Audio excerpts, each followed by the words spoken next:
देखिए, एक बात तो बिल्कुल साफ है, कल का जो प्रियंका गांधी का आचरण था वो बेहद निंदनीय था। और हैरानी है, गलतियों को सुधारने की कोशिश राहुल गांधी की ओर से हो सकती थी, लेकिन उन्होंने भी प्रियंका गांधी के बयान का समर्थन किया है। और एक ऐसा महत्वपूर्ण विधेयक, जब आज छात्रों के आंदोलन के बाद जो कई बड़े फैसले हुए हैं, उनमें ये एक महत्वपूर्ण निर्णय था कि लीक प्रूफ एक तंत्र विकसित किया जाए और इस विधेयक पर सकारात्मक बहस हो, पक्ष और प्रतिपक्ष दोनों मिलकर अपने विचार व्यक्त करें और अंततः यह पारित हो, जिससे जो छात्रों के अंदर कई तरह के अविश्वास उत्पन्न हुए हैं उनका सकारात्मक निराकरण किया जा सके, बजाय इसके कि बहस में प्रियंका गांधी और कांग्रेस पार्टी सकारात्मक योगदान दे। उन्होंने व्यक्तिगत आक्षेप लगाए, चरित्र हनन की कोशिश की, जो कहीं से भी प्रासंगिक नहीं था और संसदीय मूल्यों के विपरीत उनका आचरण था। राहुल गांधी ने है जोशी को शिक्षा मंत्री नियुक्त करने के लिए प्रधानमंत्री मोदी की आलोचना की। उन्होंने बलात्कारी को रक्षक और गंदा आदमी तक कहा दिया। देखिए, मुझे लगता है ये बेहद शर्मनाक और दुर्भाग्यपूर्ण टिप्पणी है और इस तरह के चरित्र हनन की कोशिशों को भारतीय जनमानस कतई स्वीकार नहीं करेगा। एक युगांतकारी कालजयी निर्णय की ओर देश बढ़ रहा है। तंत्र की विश्वसनीयता को लेकर के बड़े कदम उठाए जा रहे हैं और उसमें ये जो परीक्षाओं की पारदर्शिता को लेकर के ये विधेयक है, इस पर बहस की गंभीरता को राहुल गांधी को, प्रियंका गांधी को समझना चाहिए था और जो कुछ भी उन्होंने कहा है उन्हें वापस लेना चाहिए। प्रियंका गांधी ने भी कहा है कि प्रधानमंत्री एक नया शिक्षा मंत्री नियुक्त किया, एक ऐसा व्यक्ति जिसने गर्भवती महिला तक के साथ गलत किया और वो रिहाई पर सहमति तक पहुंचा। देखिए, मैंने कहा प्रियंका गांधी के कथन का ही समर्थन राहुल गांधी ने किया और कांग्रेस के वैचारिक दिवालियापन की इससे बड़ी क्या मिसाल हो सकती है कि आज देश में लंबे समय तक चले गत्याविरोध को खत्म करने की दिशा में केंद्र सरकार एक विधेयक पर चर्चा करने के लिए आगे आई है। जो केंद्रीय कैबिनेट ने मसौदे को मंजूरी दी है, एक लीक प्रूफ तंत्र की व्यवस्था को स्थापित करने में काफ़ी कारगर भूमिका का निर्वहन कर सकता है। यहाँ विचारों के समावेश की आवश्यकता है, लेकिन जो कुछ भी राहुल गांधी और प्रियंका गांधी ने कहा है वो कतई स्वीकार्य नहीं है। कांग्रेस सांसद शशि थरूर ने कहा कि विधेयक प्राप्त नहीं है, एक ऐसी प्रणाली की आवश्यकता जो पेपर लीक को रोक सके। देखिए, विमर्श के दौरान कई सुझाव आ सकते हैं।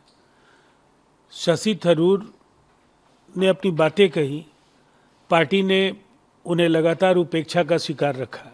इस महत्वपूर्ण मसले पर उन्हें अवसर मिला है, लेकिन पार्टी लाइन से आगे बढ़कर देश के लाइन पर वो पहले से ही बोलते रहे हैं और वैसे में ये कांग्रेस के संकीर्ण नज़रिए को देखते हुए शशि थरूर से अपेक्षाएं हैं कि वो सकारात्मक विचार रखेंगे। नीट यूजी पेपर लीक मामले में सीबीआई द्वारा दायर किए गए 13 आरोपियों में से 3 एनटीए के विशेषज्ञ हैं। देखिए, निसंदेह ये जो घटनाएं घटी हैं, परीक्षाओं की पारदर्शिता कहीं ना कहीं जो छात्रों के अंदर कुलबुलाहट है, जो आक्रोश है, जो नाराजगी है, प्रधानमंत्री नरेंद्र मोदी जी के नेतृत्व में केंद्र सरकार ने उसको पहचाना। कई बड़े कदम पहले भी उठाए गए। जो लोग भी जवाबदेह हैं, सीबीआई ने किसी को बख्शा नहीं है और इस चार्जशीट से बिल्कुल साफ है कि एनटीए के विशेषज्ञ हो या कोई सामान्य अपराधी, किसी में भी केंद्रीय एजेंसी ने फर्क नहीं किया है और इन सबके खिलाफ फाइल इस रिपोर्ट से स्पष्ट है कि कोई भी गलत व्यक्ति बख्शा नहीं जाएगा।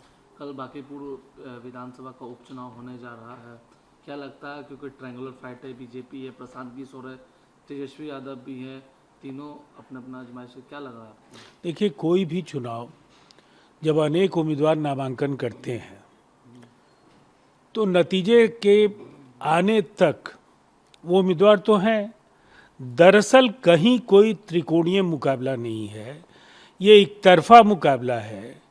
एनडीए को बांकीपुर की जनता ने बार बार वोट किया है, बिहार में 20 वर्षों के विकास की जो बयार नीतीश कुमार जी के कार्यकाल में बही है और सम्राट जी ने जिस तरह से उस विरासत को आगे बढ़ाया है, नतीजे विकास के पैमाने पर आएंगे। लोगों का आशीर्वाद एनडीए के उम्मीदवार भारतीय जनता पार्टी के उम्मीदवार नीरज सिन्हा को मिलेगा। ऐतिहासिक अंतर से ये सीट बीजेपी और एनडीए जीतने जा रहे हैं। तेजस्वी यादव ने है बिहार सरकार को अल्टीमेटम दिया कि अगर छात्रों को जल्द नहीं रिहा किया गया, मांगे नहीं मांगे गए तो बिहार बंद भी कर देंगे। अब मैं तो नहीं समझता हूँ कि उनके बयान का आधार क्या है। अभी तो विदेश यात्रा से लौटे हैं और कुछ न कुछ खुद के होने का एहसास उन्हें दिलाना है कि बाढ़ के समय वो बाहर चले जाते हैं, विधानमंडल में नहीं रहते हैं, चुनाव खत्म होने के ठीक पहले आए हैं। लेकिन राज्य सरकार ने अपने दायित्वों को समझा है। 64 जो मामले छात्रों के खिलाफ दायर हुए हैं उन सबको वापस लेने का निर्णय हुआ। हर जिले में इसकी प्रति भेजी जा चुकी है। आज से रिहाई शुरू हो रही है। एक अंतिम सवाल है, प्रशांत किशोर ने जिस तरीके से नीतीश कुमार जी के ऊपर सवाल खड़े किए कि नीतीश कुमार जी का जो वीडियो आया था उपचुनाव को लेकर, उनको AI edited video Prashant Kishor बता रहे हैं। देखिए, एक बात तो बिल्कुल साफ है, हमारी पार्टी के सभी बड़े नेता और सामान्य कार्यकर्ता गठबंधन धर्म के निर्वहन के लिए और बेहतर उम्मीदवार की जीत सुनिश्चित करने के लिए बांकीपुर विधानसभा उपचुनाव में लगे हुए हैं। तत्कालीन मुख्यमंत्री नीतीश कुमार जी लगातार पार्टी कार्यकर्ताओं से फीडबैक लेते रहे हैं।